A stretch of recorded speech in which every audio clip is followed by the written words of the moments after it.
By May 2024, Britain had a problem. Andrew Mitchell, the UK's Africa minister, held what he called incontrovertible proof the UAE was smuggling weapons to Sudan's rebel forces. But here's where it breaks down. Nothing happened, not for lack of evidence, for lack of will.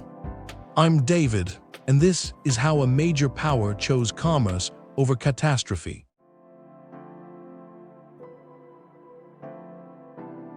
Sudan's civil war isn't a regional fight, it's the world's largest active humanitarian catastrophe, eclipsing Ukraine and Gaza combined. Over 150,000 people have been killed. 11 million have fled. That's roughly the entire population of Ohio displaced by violence. Most of the world doesn't register this. No viral videos, no daily press conferences, no celebrity advocacy. It sits in the background, consuming more lives than any conflict on Earth. The fighting started in April 2023 between Sudan's military government, the SAF, and a paramilitary group called the RSF. Wiki, Sudan Civil War, RSF, SAF, neither wants a ceasefire. Both are racing for control of the capital, and the population is being ground to dust. Starvation, disease, displacement. Entire neighborhoods wiped out. But what if powerful countries possessed classified intelligence showing this was coming? What if they had warnings precise enough to predict the exact month a genocide would start and chose to do nothing, not because they lacked evidence, because other interests mattered more? That's what happened.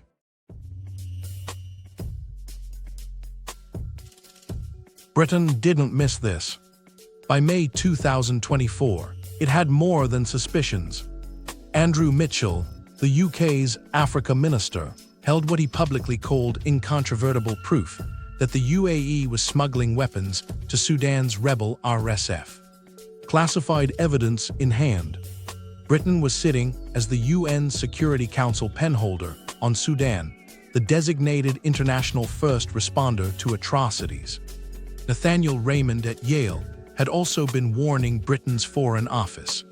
Between July 2023 and May 2024, he delivered over 20 private briefings specifically about El Fasher, a city in Darfur where he predicted genocide.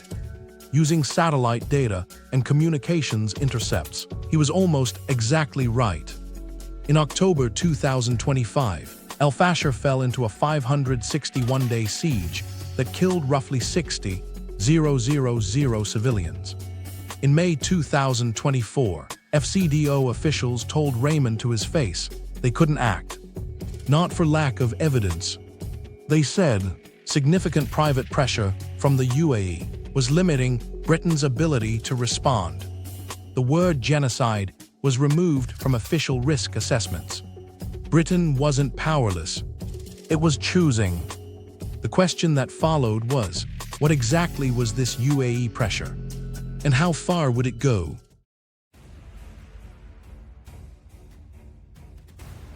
On one side, Egypt, Saudi Arabia, Qatar, and Turkey, all backing Sudan's military government. On the other, the UAE and Ethiopia fueling the rebel RSF. Watch the flow lines shift. By late 2025, after Chad closed its border, supply routes pivoted north through Ethiopia. One simple fact, Sudan's neighbors chose a winner, and money flowed to make sure that winner won.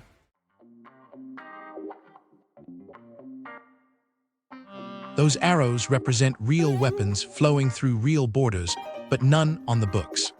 The UAE doesn't publicly sell to the RSF. That would violate sanctions.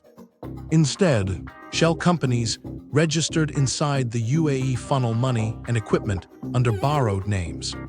Until late 2025, routes ran through Libya and Chad, countries unstable enough to move cargo quietly. Then Chad closed its border. The supply line pivoted north through Ethiopia's Blue Nile state. Ethiopia backs the RSF covertly. Satellite imagery confirms it. Because Ethiopia disputes Sudan's military over the Grand Ethiopian Renaissance Dam. Real people run this: commanders, UAE logistics officers, regional fixers. Real cargo moves across real deserts. Ammunition, military vehicles, communications equipment enough to sustain a full-scale war. The cash layer makes it invisible. UAE companies cut checks to shell firms, which pay Sudanese intermediaries, who hand money to the RSF. Follow the paper, and you'll disappear in corporate registrations. That's the design.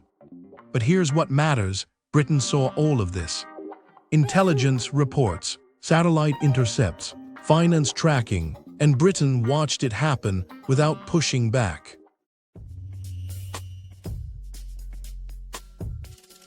The evidence was there, but so was the pressure. Between July 2023 and May 2024, Nathaniel Raymond sent the FCDO over 20 briefings warning of catastrophe at El Fasher. He used satellite data showing military movements, communications intercepts showing command decisions. Raymond predicted the siege would come in October 2025. He was right down to the month. In May 2024, FCDO officials met him and told him, "We face significant private pressure from the UAE." The word genocide disappeared from official risk assessments, not because the threat had changed, but because naming it would force action. Britain held the UN penholder role on Sudan. That meant Britain was supposed to be the international first responder to mass atrocities, the country that sounds the alarm. Instead, silence. By October 2025, when El Fasher fell, it was too late. Britain had already chosen its lane. Private pressure from the UAE mattered more than preventing genocide. A documented choice, made in real time. The question is no longer whether Britain knew. It knew. The question is, why? Was this an isolated failure, or part of a longer pattern?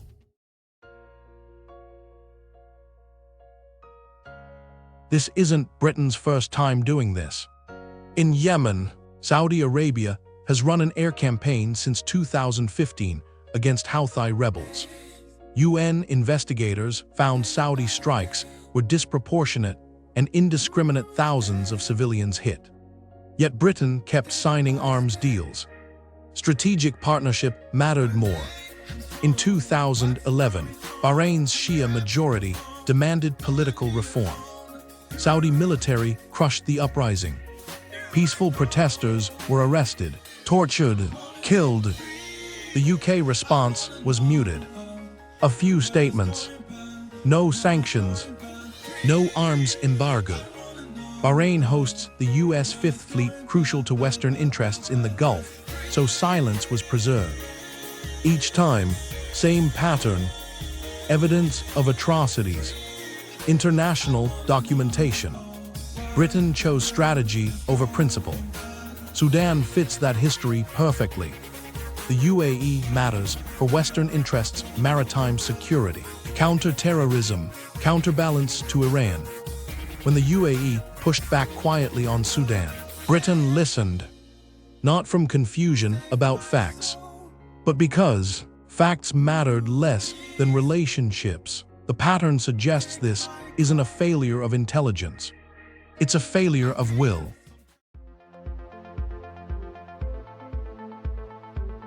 Parliament has tools. Select committees can investigate the FCDO demand documents, call officials, compel testimony. But here's the gap. They can investigate, but not enforce. A committee can publish a report saying the FCDO failed. MPs can ask questions, but the government doesn't have to reverse policy. It doesn't have to break relationships with the UAE. The committee has no power to freeze funding, block arms deals, or force action. There's no automatic mechanism saying, if atrocity intelligence is suppressed for commercial reasons, the government must act. No independent monitor for whether genocide warnings are honored. No legal requirement that early warning signs trigger policy response. Britain relies on good faith, on hope that, when lives are at stake, commercial interests are secondary. Sudan proves that hope is misplaced. The system is built on assumptions that Sudan exploded. Without enforcement, without automatic triggers, intelligence becomes optional. Atrocity prevention becomes negotiable, which means the question isn't whether this will happen again. The question is, when it does, what will change?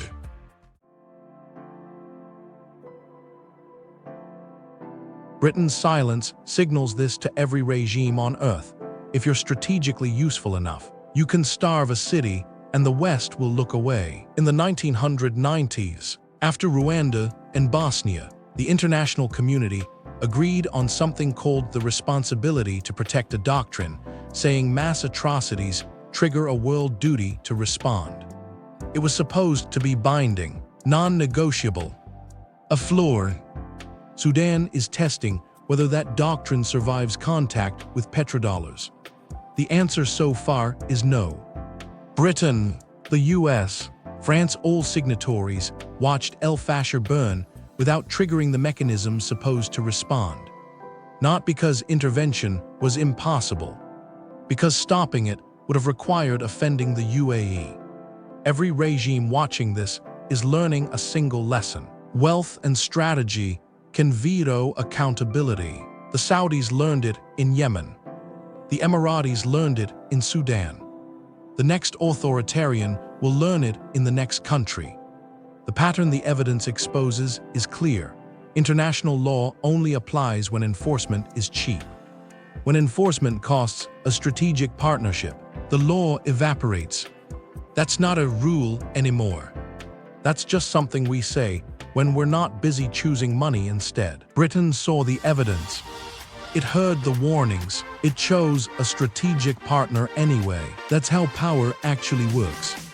If this matters to you, like, subscribe, share it. I'm David. See you tomorrow.